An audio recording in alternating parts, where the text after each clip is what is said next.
قمر فيهن نورا وجعل الشمس ضياء وخلق كل شيء ونشهد أن سيدنا وسندنا ونبينا وأيدنا ومعشوقنا ومعصومنا ومحبوبنا ومقصودنا وأجلد الخلق جديرنا ومولانا محمدا عبد الله ورسوله صلى الله تعالى على خير خلقه محمد وعلى آله وأصحابه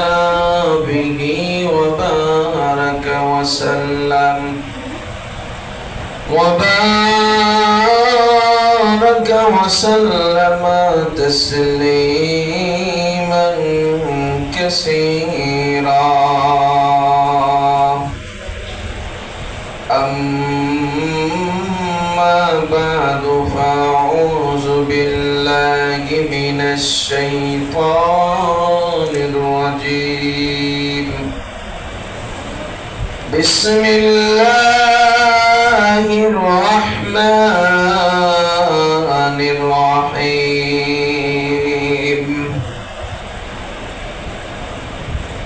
محمد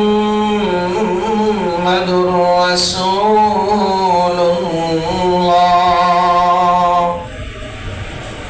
والذين معه أشداء على الكفار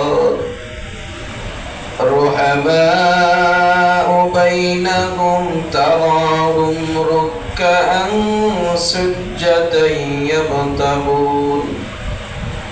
يبتغون فضلا من الله ورضوانا. وقال النبي صلى الله عليه وسلم أصحابي كالنجوم كلهم اهتديتم أو كما قال عليه الصلاة والسلام. اللهم صل على محمد كلما ذكره الذاكرون وكلما غفل عن ذكره الغافلون. سبحانك لا علم لنا إلا ما علمتنا إنك أنت العليم الحكيم.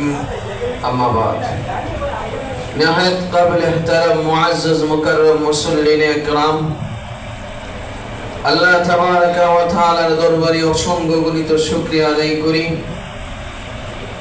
যিনি আমাদেরকে যিনি মজমায় যিনি কথা বলার এবং যিনি কথা শোনার সুযোগ করে দিয়েছেন।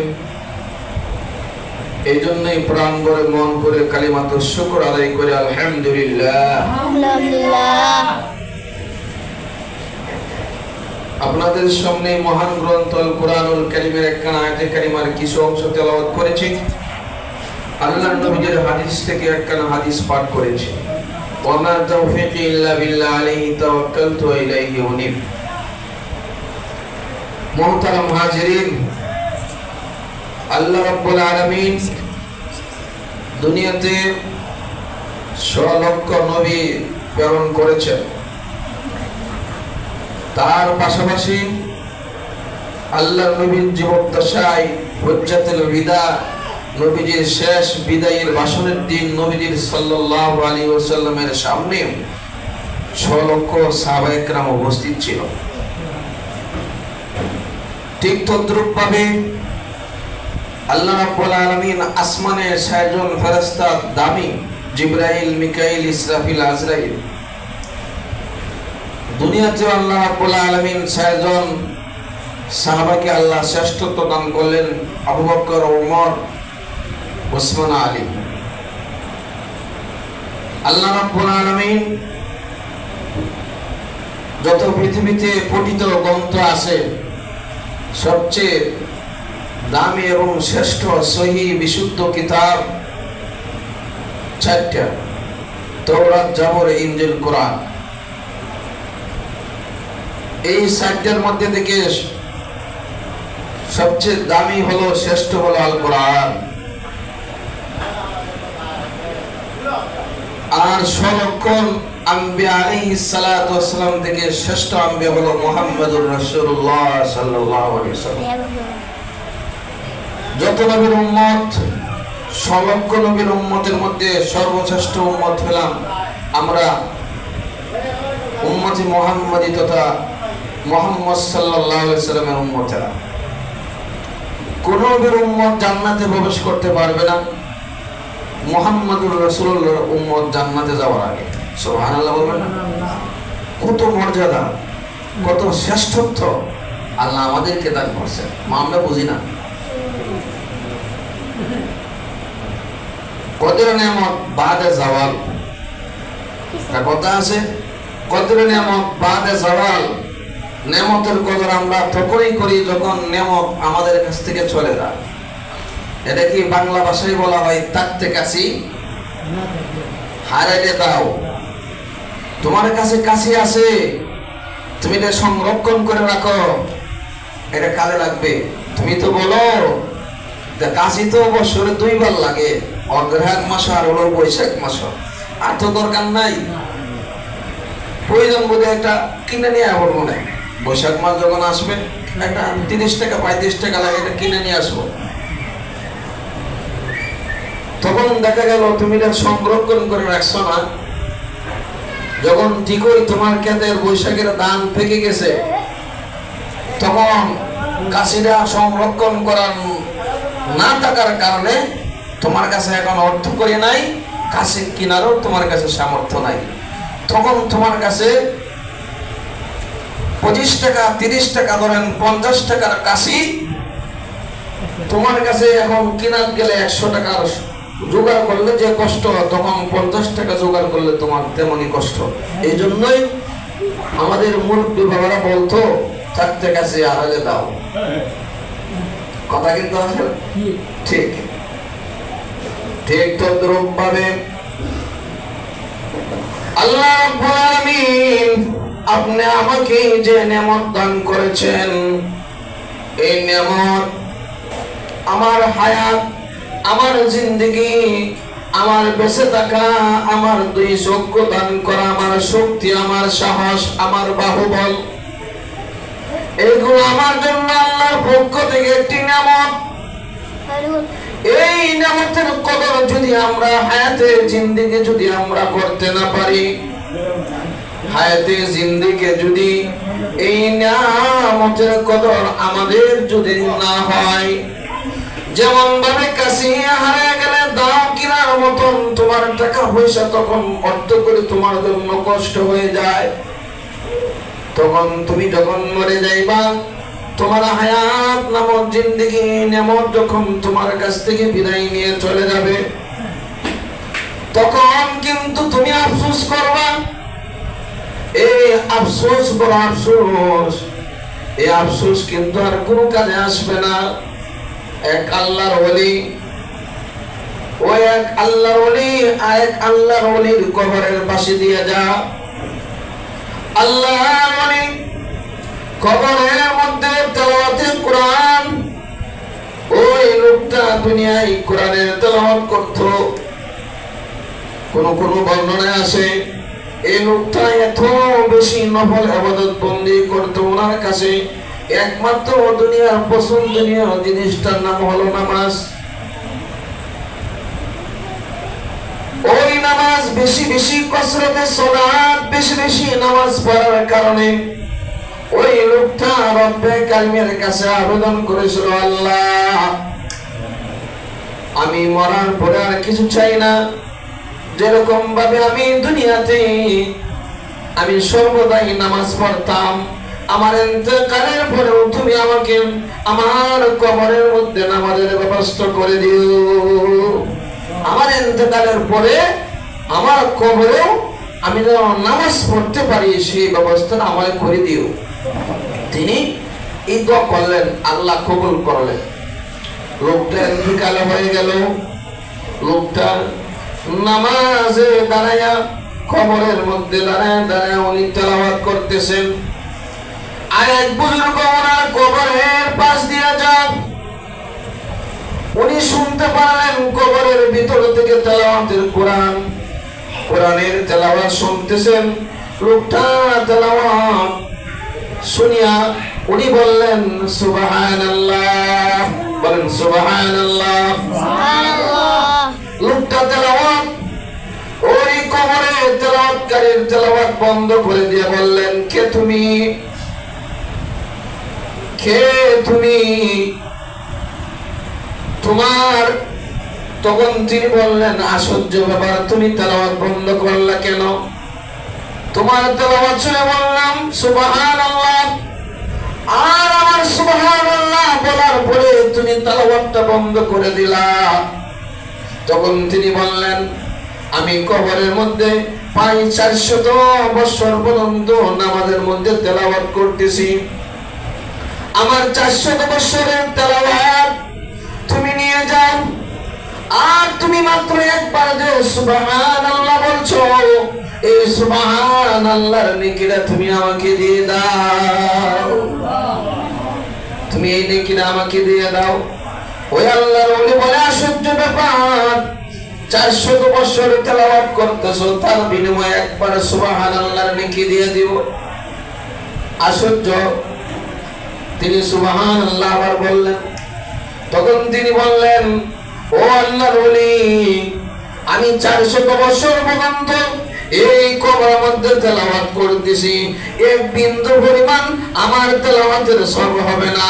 তুমি দুনিয়াতে তাকিয়া একবার যে সুবহানাল্লাহ বলছো, ইয়ার সবগুলো কিয়ামতের ময়দানে আমার 400 বছরের তেলাওয়াতের চাইতে তোমার সুবহানাল্লাহ, তোমার সুবহানাল্লাহ আল্লাহর সবের নেকের পাল্লাটা অনেক দামি।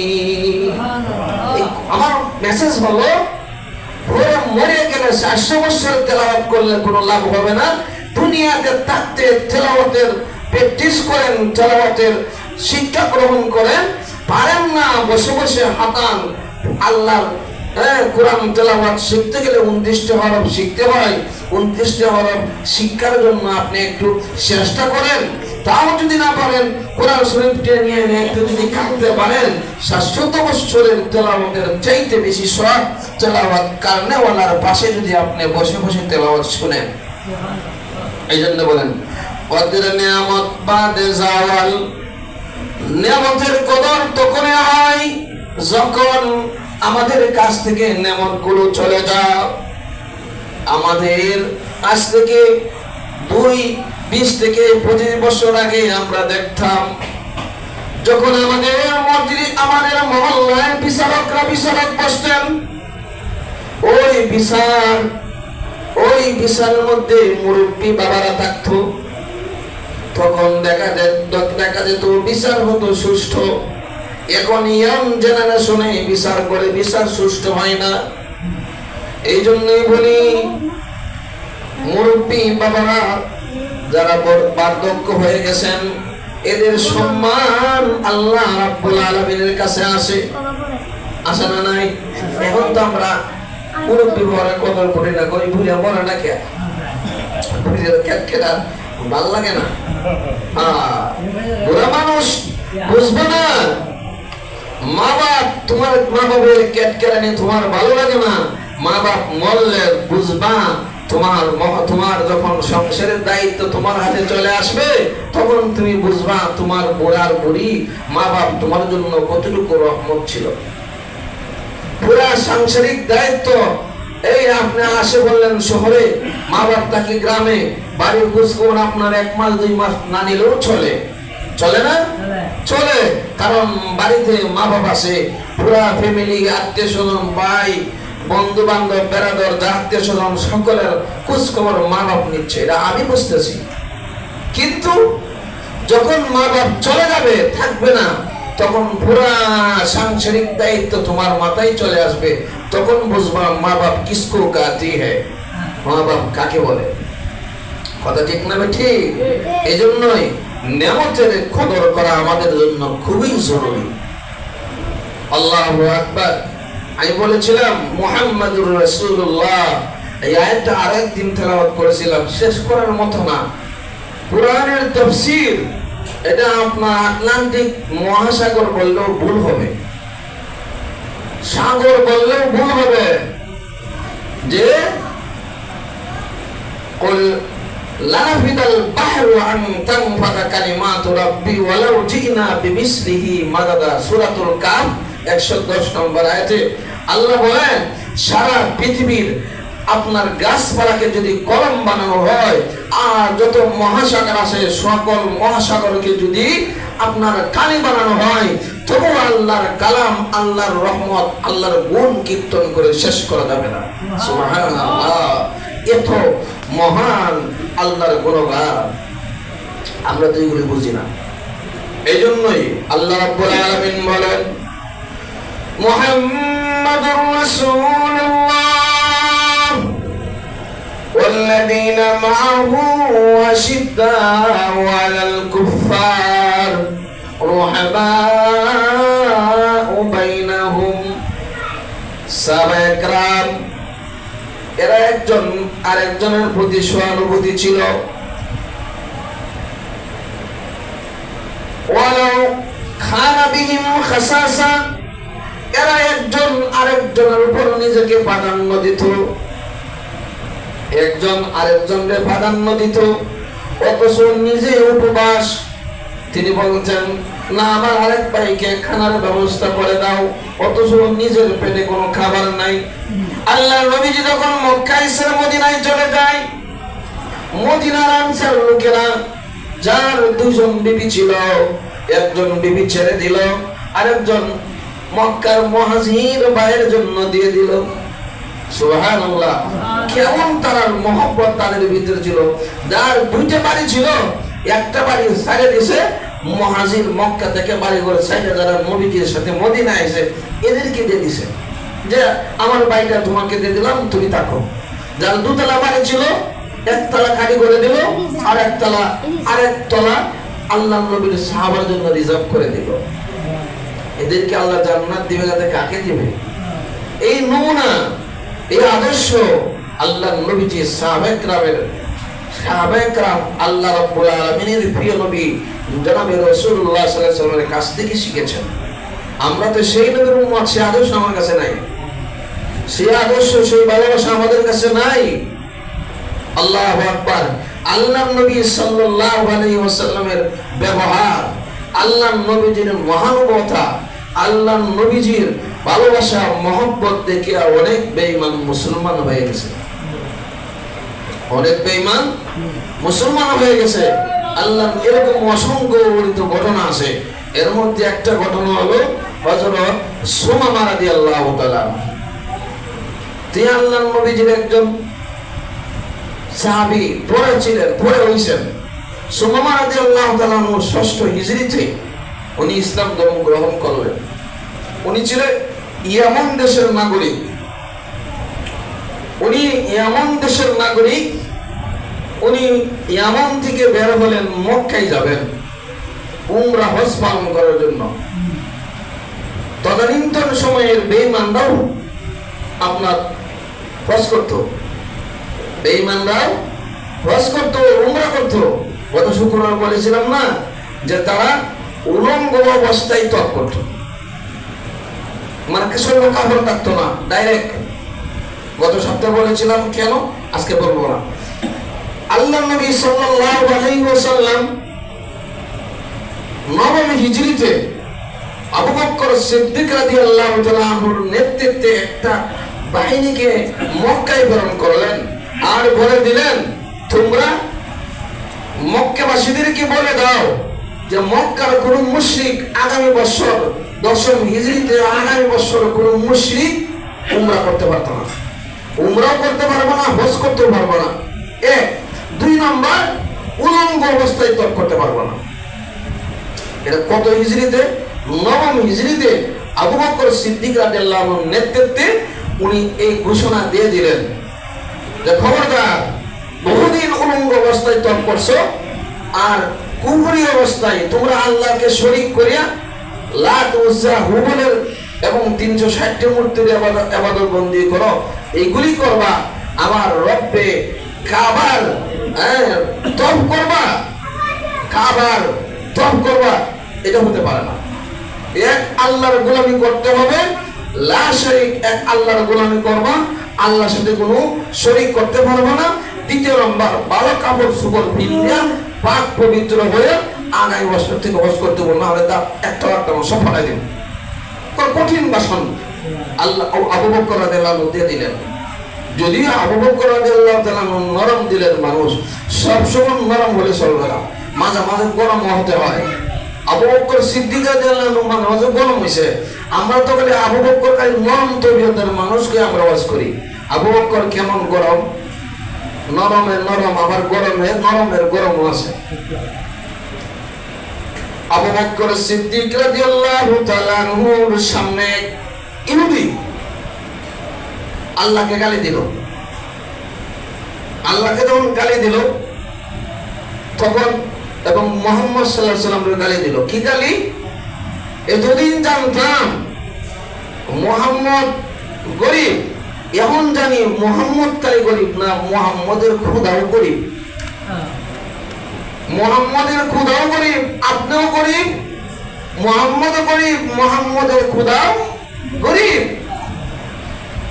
সাথে উমর আবু বকর সিদ্দিক রাদিয়াল্লাহু আনহুকে সম্মান দিলেন, টাস করে সর বললেন, সর খায়া ওই লোক চলে গেল আল্লাহর নবীজির কাছে, গিয়ে বলে, ওগো নবীজি, আপনার সাহাবী আবু বকর আমাকে সর দিয়েছেন, এই দেখেন আমার গায়ের মধ্যে 5টা আঙ্গুল ফুলে গেছে, দাগ হয়ে গেছে, এমন জোরে আমাকে চড় দিলেন। আল্লাহর নবী বললেন, ও ইহুদি, তুমি ভুল বলেছো, এই সর দেওয়ার খাসলত আমার আবু বকরের নয়, এই সর দেওয়ার খাসলত হলো উমরের। ইহুদি বলে, ও নবীজি, না, আবু বকর কেউ চিনি, আমি উমর কেউ চিনি, আবু বকর আমাকে সর দিয়েছেন। তখন বললেন, না না, আবু বকর সর দিতে পারে না। তখন যিনি বললেন, আবু বকরই সর দিয়েছেন। তুমি কি করছিলে? আমি কিছুই করি নাই, আমি ফেরেশতা, আমি কিছুই করি নাই। এখন ভালো মানুষ আসলে এরকম এখন ভালো মানুষ, আমি কিছুই করি নাই, এইভাবে মুখ উচ্চারণ বলা যখন শুরু করছে, একেবারে আসমানের ফেরেশতা নাযিল হয়েছে, জিবরাইল, কিছুই করছে না। এমনি আবু বকর সিদ্দিক নবীজির সামনে এসে হাজির। ইয়া রাসূলুল্লাহ, আপনি আমাকে আরেকটা পারমিশন দেন, আমি এর গালে আরেকটা সর দেই। নবীজি বললেন, এখন বুঝাইছে যে তোর তো সরটা তুমিই দিছো, কিন্তু আমার তো বিশ্বাস ছিল না যে তুমি যে সর দিবা। তো সর দেবো না কেন? আমার আল্লাহরে গালি দিছে। আল্লাহ বলে ফকিরনি, আল্লাহ গরিব, আল্লাহরে ফকিরনি করে গালি দিছে, এটা আমি বরদাস্ত করতে পারি? এখন ইয়াস আল্লাহর কসম, নবীজি, না না, আমি এরকম জীবনে বলে আল্লাহরে গালি দিতাম কে? আমি কি জিহাদ করছি? আমি আল্লাহরে গালি দিতাম কে? না, এটা আমার জীবন আমার পক্ষে সম্ভব না, আমি আল্লাহরও মানি, আমি আল্লাহরে গালি দিতাম কে? এমনি আয়াত নাযিল হয়ে গেছে। এমনি নবীজির কানে গুনগুন মৌমাছির যেমন শাকের শব্দ হয় না, এরকম মৌমাছির শাকের মতন, মৌমাছির মতন গুনগুন শব্দ নবীজির কানের মধ্যে বাজতেছে। নবীজি বললেন, এবার থামো, দেখি এই মতো জিবরাইল আসে কেন, জিবরাইল কেন আসে একটু দেখি। জিবরাইল আলাইহিস সালাম আসলেন, বললেন, লাকাদ সামিআল্লাহু কাওলাল্লাতী তুজাদিলু ফীহা। আল্লাহ রাব্বুল আলামিন তোমাদের দুইজনের ঝগড়াটা আল্লাহ শুনেছেন। ওগো নবীজি, আবু বকরের যদিও কোনো দলিল নাই, আবু বকর কোনো দলিল দিতে পারে না, কেন চড় দিয়েছেন? আবু বকরের কোনো দলিল নাই, আমি স্বয়ং আল্লাহ আবু বকরের পক্ষে সাক্ষ্য দিচ্ছি। আবু বকর কেন চড় দিয়েছেন? এই ইহুদি আপনাকে, আমি আল্লাহকে বলেছেন নাহনু আগনিয়া, আমরা হলাম ধনী, আল্লাহ হলেন ফকির। আল্লাহকে যখন ফকির বলে গালি দিল, তখন আবু বকর সিদ্দিক নরম তবিয়তের মানুষ আর বরদাস্ত করতে পারলেন না, উনি গরম হয়ে চড় দিলেন। তখন ইহুদিকে বললেন, কিরে তুই এইভাবে বললে, মুখ পরিষ্কার করে বললে, আল্লাহর হুবল নামে, আল্লাহর নামে কসম করে কইলে যে তুই কোনো দোষ করস না, এখন দেখা যায় তুই আল্লাহরে গালি দিলে। আমি কি জানি এই মুহূর্তে যে জিবরাইল ওহী নাজিল করবো, এটা তো আমি জানি না। আমি কি জানি যে ওহী নাজিল করবো, এটা আমি জানি না। এই কারণে আমি সব মুখ পরিষ্কার করে সুন্দর করে আমি সাফাই গাই দিয়েছি। এই ধরনের সাফাই গানওয়ালা আমাদের সমাজে নাই, আছে, তদানীন্তন সময়ও ছিল, এখনো আছে, কেমন পর্যন্ত থাকবো। যারা বেশি সাফাই গাইব মনে করবেন তত বেশি তার ভিতরে ভেজাল আছে না নাই? আগেকার যুগে ছিল, এখনো আছে। পরে তো দামাসমা করা শুরু করে দিল। রুহামাউ বাইনাহুম আশিদ্দাউ আলাল কুফার, সাহাবায়ে কেরাম এমন ছিল, কাফেরদের ব্যাপারে এরা খুব কঠোর ছিল। যদিও আবু বকর নরম তবিয়তের মানুষ, উনি নরম, কিন্তু আল্লাহ এবং আল্লাহ রসুলের বিরুদ্ধে যখন কেউ বিরুদ্ধাচরণ করে আর নরম থাকতে পারে নাই, ইমানের জজবাই উত্তেজিত হয়ে, ইমানের বলের হয়ে তখন তারা গরম হয়ে যায়। এটাই হলেন সাহাবায়ে কেরামের ইমানের নমুনা। এমন একজন সাহাবী ছিলেন, আরেকজন সাহাবী ছিল হযরত সুমামা রাদিয়াল্লাহু তাআলা আনহু। উনি মুহররমের 10 তারিখ, 6 হিজরিতে মুহররমের 10 তারিখ মুহাম্মদ ইবনে মাসলামা রাদিয়াল্লাহু তাআলা আনহুর নেতৃত্বে 20 জন সাহাবা দিয়া নবীজি কুরতুর নামক স্থানে প্রেরণ করলেন। 20 জন কাফেলা দিয়া 20 জন মুজাহিদ বাহিনী দিলেন, তোমরা যাও এই কুরতুর নামক স্থানে গিয়ে আক্রমণ করো। ওই 20 জন মুজাহিদ মুহাম্মদ ইবনে মাসলামার নেতৃত্বে 20 জন মুজাহিদ নিয়ে আল্লাহর নবী এই মুহাম্মদ ইবনে মাসলামাকে প্রেরণ করলেন। মুহাম্মদ ইবনে মাসলামা রাদিয়াল্লাহু তাআলা আনহু উনি কুরতুব নামক স্থানে গেলেন, গিয়ে উনি যুদ্ধ পরিচালনা করার জন্য সৈন্যবাহিনীকে আদেশ দিলেন, যুদ্ধ চালাও। প্রচন্ড যুদ্ধ শুরু হয়ে গেল। এই যুদ্ধের মধ্যে 10 জন কাফের তারা মৃত্যুবরণ করলো, আর 9 জন তারা পলায়ন করলো। একজনকে তারা ধরে নিয়ে আসলো। এই যুদ্ধের মধ্যে এই 20 জন বাহিনী একটা মহল্লা, একটা গ্রামের সাথে যুদ্ধ পরিচালনা করে। এই 20 জন মুজাহিদ একটা গ্রামকে তারা বিজয় লাভ করলো। ওই গ্রাম থেকে, এই যুদ্ধ থেকে 150টা উট গনিমত হিসেবে লাভ করলেন, এবং 300 ছাগল, 300 ছাগল আর 150 উট, এটা গনিমতের মাল। অর্থাৎ 20 জন সাহাবায়ে কেরাম 150 উটের মালিক হলেন, আর 300 ছাগলের মালিক হলেন। 300 আর 150 450। এই 450টা জন্তু নিয়ে, 150 উট, 300 ছাগল নিয়ে তারা মুহররম মাসের 29 তারিখ, 19 দিন পরে কুরতুর নামক স্থান থেকে তারা 19 দিন সফর করে নবীজি সাল্লাল্লাহু আলাইহি সাল্লামের কাছে আসলেন। নবীজি সাল্লাল্লাহু আলাইহি সাল্লামের নিয়ম অনুযায়ী গনিমতের মালগুলো 5টা ভাগ করলেন।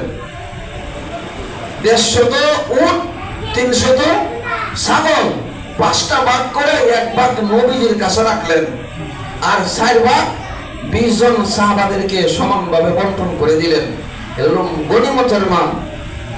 অর্থাৎ আপনি যদি যুদ্ধে যান, আপনি যুদ্ধে যাওয়ার পরে যদি জয় লাভ করেন, কাফেররা যে মাল ফালায় হয়ে গেছে গা, এই মালগুলো আপনার, এই মালগুলো আপনার, এর মালে গনিমত। তো এই মালগুলো 5 ভাগ করে 1 ভাগ নবীজি রাখতেন, আর 4 ভাগ যারা যুদ্ধ করছে এদের কাছে বন্টন করে দিতেন। 150 উট দিয়ে দিলেন। 150 উটের মধ্যে 1 ভাগ রাখলেন নবীজি, মনে করেন 3 থেকে 4টা বা 5টা পাইলেন, আর বাকিগুলো দিয়ে দিলেন। কিন্তু নবীজি এইগুলো নিজের কাজে, নিজের খাওয়ার জন্য রাখেন নাই। নবীজি এইগুলি যে রাখলেন 5 ভাগের 1 ভাগ, মনে করেন 300 ছাগলের মধ্যে 5 ভাগের 1 ভাগ করলে 300 5 দিয়ে ভাগ করলে কত হয়? হিসাব করেন নাকি? 300 5 দিয়ে ভাগ করেন, তাহলে কত হইব? 60টা। 5 12 60। যে 60টা ছাগল নবীজির কাছে রাখলেন, আর 150 উট, এর 5 দিয়ে ভাগ করেন 30টা। 30 আর 50 কতটা? 80টা জন্তু, 80টা প্রাণী নবীজির কাছে রাখলেন। এখন প্রশ্ন হলো 5 ভাগের 1 ভাগ নবীজির কাছে, 30টা উট আর কয়টা ছাগল? 60টা ছাগল। 60 আর 30 90, এই 90টা প্রাণী নবীজির কাছে। এখন প্রশ্ন, নবীজি যুদ্ধ গেলেন না, এই মালগুলো উনি বয়ে বয়ে পাইছে, এটা পাইলো কই? বেদুনগুলো কিন্তু প্রশ্ন করে, আরে ভাই, নবীজি সাল্লাল্লাহু আলাইহি ওয়াসাল্লামের কাছে কোন ভিক্ষুক আজ পর্যন্ত হাত পাতাইছে আর খালি হাতে ফেরত আইছে, এমন কোন ভিক্ষুকে কোনদিন এই রেকর্ড দেখাইতে পারবে না। নবীজি সাল্লাল্লাহু আলাইহি ওয়াসাল্লামের কাছে যেই হাত পাতাইছে খালি হাতে ফেরত দেয় নাই নবীজি কখনো। তাকে যে কোনো জিনিস দেওয়া হলো তার ফেরত দিছে। 10 টাকা চাইছে, নবীজির কাছে 10 টাকা নাই, নবীজি 1 টাকা দেওয়া হলো তারে খালি হাতে ফেরত দিছে না, বরং কিছু দিয়ে বিদায় করছেন।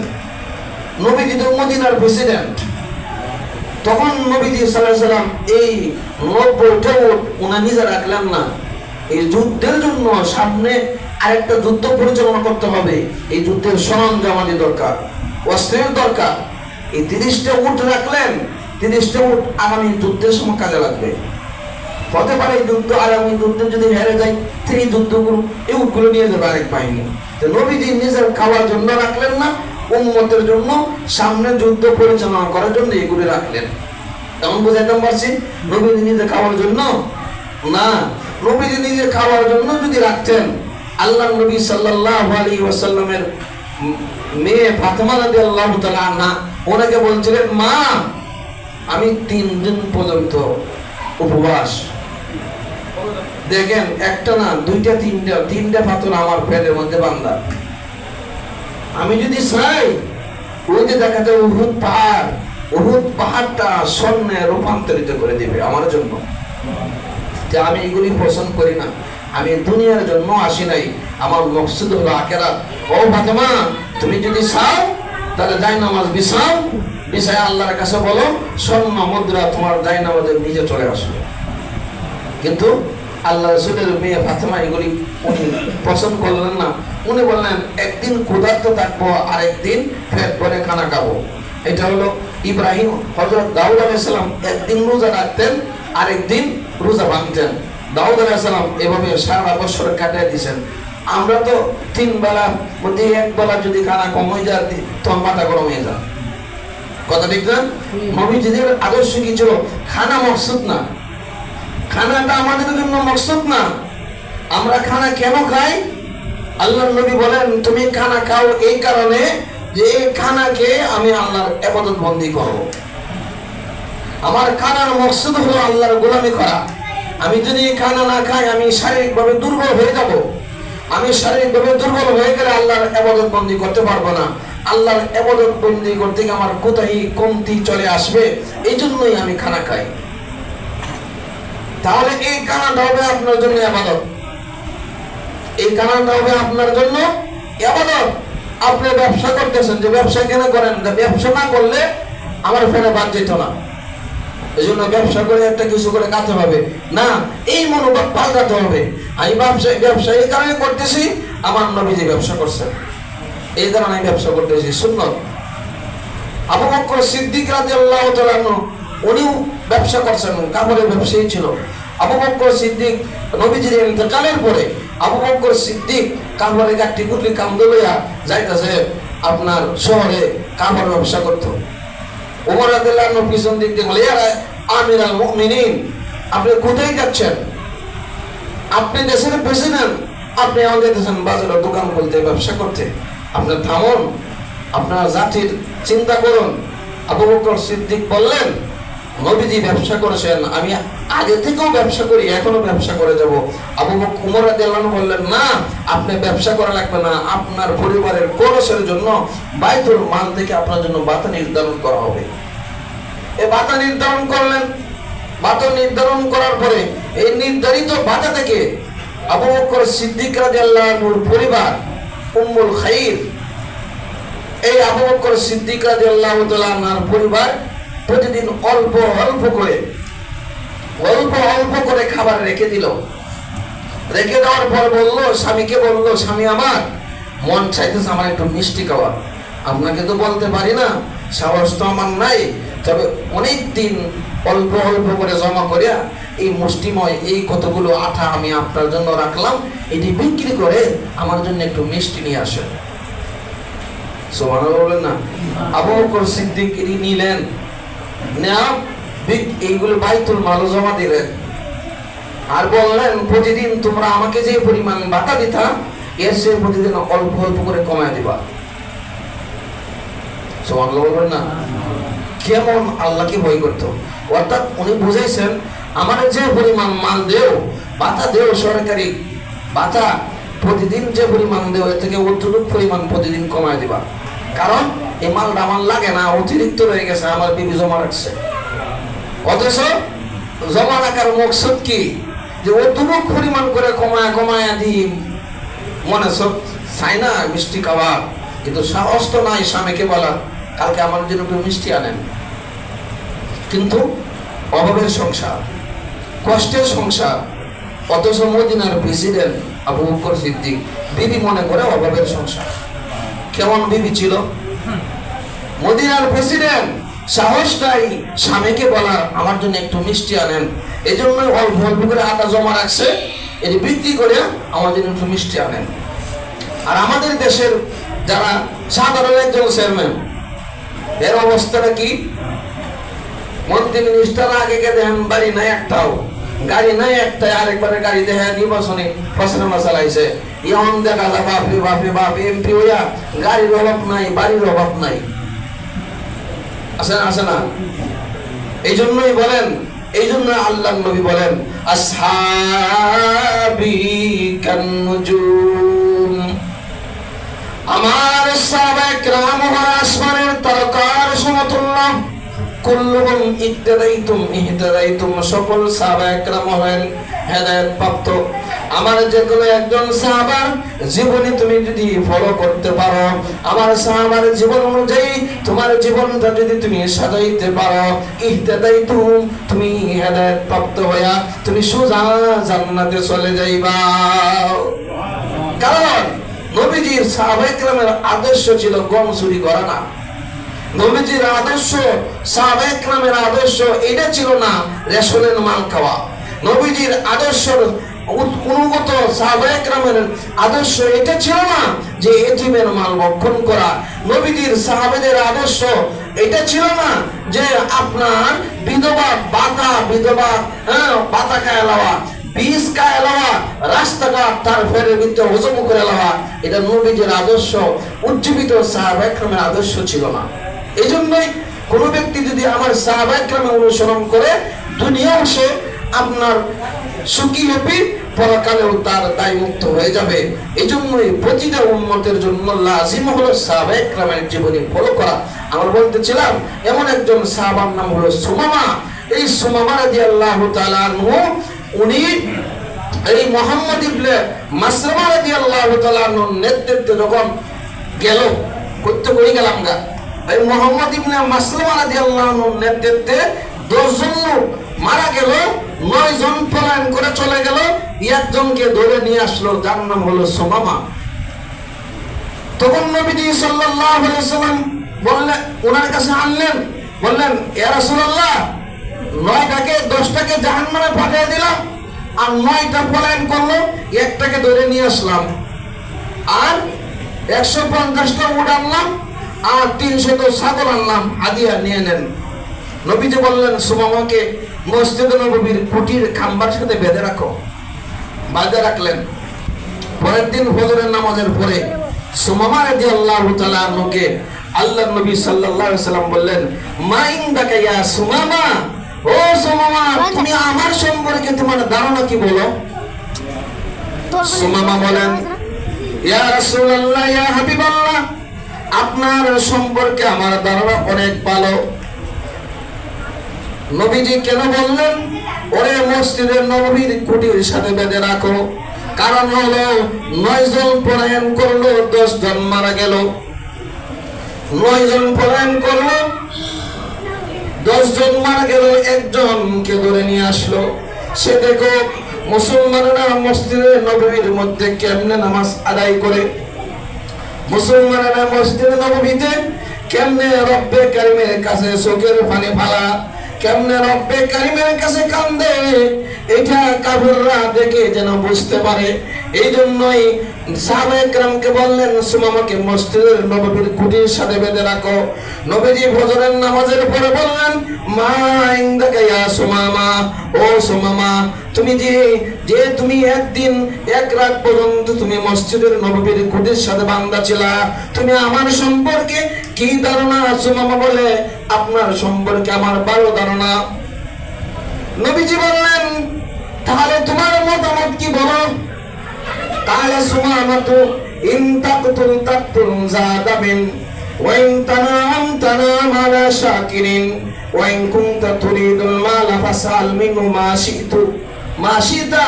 তখন ওই সুমামা রাদিয়াল্লাহু আনহু বললেন, ওগো নবীজি, ইন তাকতুল তাকতুল যাদাবিন, আপনি যদি আমাকে হত্যা করেন তাহলে একজন ভালো ব্যক্তিকে আপনি হত্যা করলেন। 1 নম্বর। 2 নম্বর বললো, ওয়াইন তানাম তানাম আলা শাকিরিন, ওগো নবীজি, আপনি যদি আমার প্রতি অনুগ্রহ করেন, দয়া করেন, মেহেরবানি করেন, একদম কৃতজ্ঞ বান্দার উপর আপনি মেহেরবানি করলেন। 3 নম্বর সুমামা বলল, ওয়াইন কুনতা তুরিদুল মালা ফাসাল মিনহু মা শিতা, ওগো নবীজি, আপনি যদি টাকা পয়সার যদি চাহিদা থাকে, ইন কুনতা তুরিদুল মাল, যদি মাল লাগে আপনার, ফাসাল মিনহু, আপনি আমাকে বলেন, মা শিতা, যা চাইবেন তা আপনাকে দেওয়া হবে। এরপরেও এই কথাগুলো বললেন। নবীজি সাল্লাল্লাহু আলাইহি সাল্লাম কোনো কথা বললেন না, উনি চলে গেলেন। দ্বিতীয় দিন আবার ফজরের নামাজের পরে সুমামা কুড়িতে বান্দা সুমামাকে জিজ্ঞাসা করলেন, ইয়া সুমামা, মা ইনদাকা ইয়া সুমামা, তোমার আমার সম্পর্কে তোমার কি মতামত? সুমামা দ্বিতীয় দিন এই পুরা কথা বলে না, শুধু একটা কথা বললো। কি বললো? ওয়াইন তানাম তানাম আলা শাকিরিন, ওগো নবীজি, আপনি যদি মেহেরবানি করেন তাহলে একজন কৃতজ্ঞ বান্দার উপর আপনি মেহেরবানি করলেন। আর কিছু বললো না, নবীজিও কিছু বললো না, বললো যদি মেহেরবানি করেন একজন কৃতজ্ঞ বান্দার উপর আপনি মেহেরবানি করলেন। নবীজি আজকে কিছু না বলে দ্বিতীয় দিন উনি চুপচাপ চলে গেলেন। তৃতীয় দিন আবার আসলেন, ফজরের নামাজের পরে আবার সুমামাকে জিজ্ঞাসা করলেন, হে সুমামা, মা ইনদাকা ইয়া সুমামা, আমার সম্পর্কে তোমার কি ধারণা? সুমামা বলল, ইন তানাম তানাম আলা শাকিরিন, যদি আপনি আমার উপর মেহেরবানি করেন তাহলে একজন কৃতজ্ঞ বান্দার উপর মেহেরবানি করলেন। নবীজি তখন বললেন যে, শুনো, কাদ আফউতু আনকা ইয়া সুমামা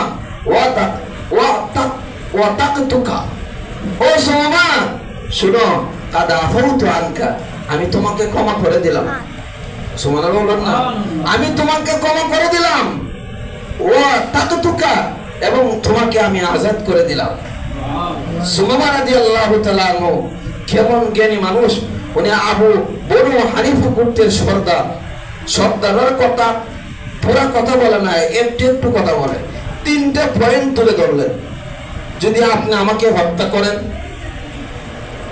ইন তাকতুল, যদি আপনি হত্যা করেন জাদাবিন, তাহলে একজন নেতাকে আপনি হত্যা করবেন। নেতার রক্তপাত আপনি করতে পারেন, আপনার মদিনার প্রেসিডেন্ট, আমি বনু হানিফা, ইয়ামামার দেশের বনু হানিফা গোত্রের আমি একজন গোত্রপতি, আপনি হত্যা করতে পারেন, আপনার কাছে আমি বন্দী। আর যদি আপনি অনুগ্রহ করেন তাহলে আমি আল্লাহর অকৃতজ্ঞ বন্দনা, আমি রাজি আছি, আপনি আমাকে হত্যা করতে পারেন। আর যদি আপনি মাল চান যে টাকা পয়সার বিনিময়ে আপনি আমাকে ছেড়ে দিবেন, তাও করতে পারবেন। যে নবীজি সাল্লাল্লাহু আলাইহি সাল্লাম টাকা পয়সাও চাইলেন না, হত্যাও করলেন না, তার উপর দয়া করলেন, মায়া করলেন, সাথে সাথে ছেড়ে দিলেন। আর বললেন তোমাকে গোলাম হিসেবে রাখছিলাম, এটাও তোমাকে গোলাম থেকে মুক্তি করে দিলাম, ছেড়ে দিলাম, তুমি যা মন চাই তা করো। সুমামা রাদিয়াল্লাহু তাআলা আনহু উনি চলে গেলেন, পাশেই ছিল একটা খেজুরের বাগান। ওই খেজুরের বাগানে গিয়া উনি এখানে একটা পুকুর পাইলেন, নালা পাইলেন। পুকুর তো আরব দেশে পুকুর নাই, খেজুর গাছে পানি দেওয়ার জন্য একটা নালা পাইলেন, নালাতে গোসল করলেন, গোসল করে মসজিদের নববীতে ঢুকলেন, ঢুকে বললেন আশহাদু আন্নাকা রাসূলুল্লাহ, ওগো নবীজি আমি সাক্ষ্য দিচ্ছি আপনি হলেন আল্লাহর রাসূল। বলেন সুবহানাল্লাহ। নবীজির আদর্শ, নবীজির মায়া মমতা দেখে সুমামা ইসলাম ধর্ম গ্রহণ করলো। আর বললেন দেখেন কি মজার ঘটনা, সুমামা 3টা পয়েন্ট তুলে ধরলো। সুমামা বলল ওগো নবীজি, দুনিয়াতে সবচেয়ে অপ্রিয় এবং নিকৃষ্টতম চেহারা আপনার চেহারা আমার কাছে ছিল। দুনিয়াতে কোনো নিকৃষ্টতম কোন চেহারা যদি আমার সামনে থাকে, একমাত্র আপনার চেহারাই নিকৃষ্টতম চেহারা আমার কাছে মনে হইতো। কিন্তু যখন আজ থেকে কালমা পড়ে গেছি, কালমা পড়ার সাথে সাথে দুনিয়াতে সর্ব উৎকৃষ্টতম এবং সবচেয়ে দামি চেহারা হলো আপনার চেহারা। সুবহানাল্লাহ। ওগো নবীজি শুনেন, আমার সবচেয়ে নিকৃষ্টতম অপ্রিয় জিনিস ছিল আপনার ধর্ম, আপনার দিন ধর্ম, ইসলাম ধর্ম। ইসলাম ধর্ম গ্রহণ করার আগে সবচেয়ে নিকৃষ্টতম ধর্ম ছিল আপনার ধর্ম। কিন্তু ইসলাম ধর্ম গ্রহণ করার পরে যত ধর্ম আছে সবচেয়ে প্রিয় ধর্ম হলো আপনার ধর্ম।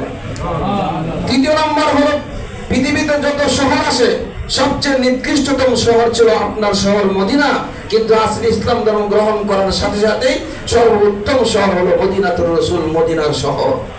নবীজি সাল্লাল্লাহু আলাইহি সাল্লাম বললেন এবার তুমি যাও, তুমি যাও মক্কায়, তুমি উমরা করার জন্য বের হয়েছিলা, আমার কাফেলা তোমাকে ধরে নিয়ে আসছিল, তুমি মক্কায় যাও, উমরা করো, ফিরে আসা আগ পর্যন্ত তোমাকে আমি নিরাপত্তা দিলাম।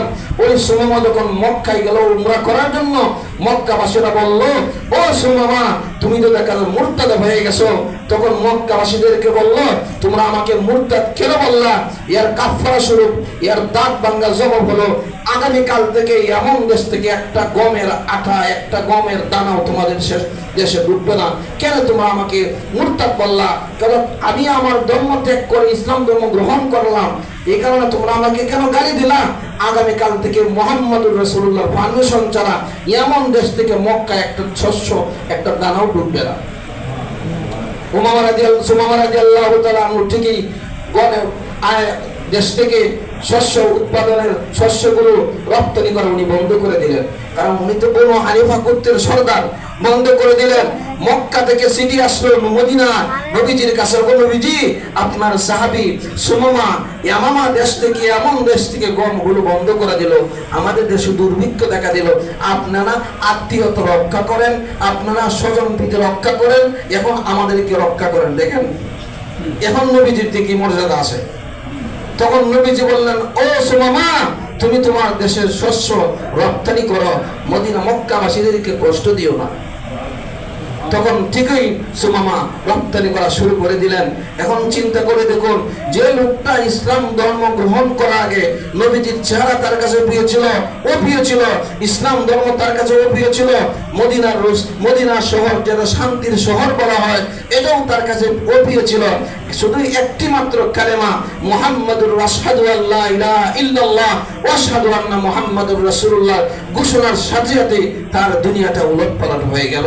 এটা হলো সাহাবায়ে কেরামের আদর্শ। এইজন্য আল্লাহ বলেন সূরাতুল বাকারার 13 নম্বর আয়াত, আমানু কামা আমানান নাস, ও দুনিয়ার মানুষেরা তোমরা ঈমান আনয়ন করো যেরকম ভাবে আমার সাহাবায়ে কেরাম ঈমান আনয়ন করছে। ঈমান সাহাবায়ে কেরামের কাছে যেরকম আমি নবীজি প্রিয় ছিলাম, সাহাবায়ে কেরামের কাছে যেরকম আমার শহর প্রিয় ছিল, সাহাবায়ে কেরামের কাছে যেরকম দিন ধর্ম প্রিয় ছিল, এরকম ভাবে তোমরা সেই প্রিয় পাত্র বানাও, সাহাবায়ে কেরামের জীবনে পদঙ্ক অনুসরণ করো, তাহলে তোমরা জান্নাতে হইতে পারবা, সাহাবায়ে কেরামের সাথে জান্নাতে যাইতে পারবা। আল্লাহ রাব্বুল আলামিন আমাদের সকলকে সাহাবায়ে কেরামের আদর্শ অনুসরণ করার তৌফিক দান করুন। আমিন। যারা সুন্নাত পড়ে নাই, সাহাবায়ে কেরাম সুন্নাত পড়ে